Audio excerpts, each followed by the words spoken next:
Hey guys, we're in Yorktown, Virginia. We're removing a king-size mattress. Looks like it's in the garage, so this will be a pretty easy job, but yep.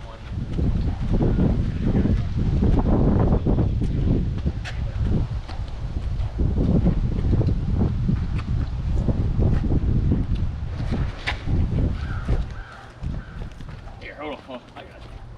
Give me a second. Oh, this guy anyway. Hey guys, we just finished up with that mattress removal in Yorktown. As you saw, the customer, you know, he helped me out with the mattress. I mean, I charge a little bit less than what my competitors will charge. I mean, some people will charge like $120 for a mattress. Come pick it up because they got like their minimum. Sometimes in some cases like 180 bucks for a minimum charge on anything.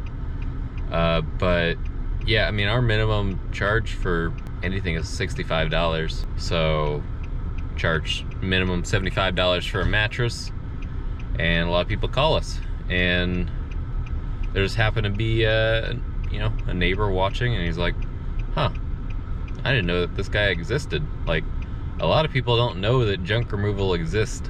Like, they're not, like, it's still a pretty new service. Yeah, he's got a little shed in the back, and he's gonna call me to come pick it up. Maybe some other things, and you know, that little thing of like charging less for your minimum pickup, it's a big deal, because first of all, you can get a review. You got the potential to get a review. Second of all, if your neighbors are watching, they may write down your number, they may ask you for your card or whatever.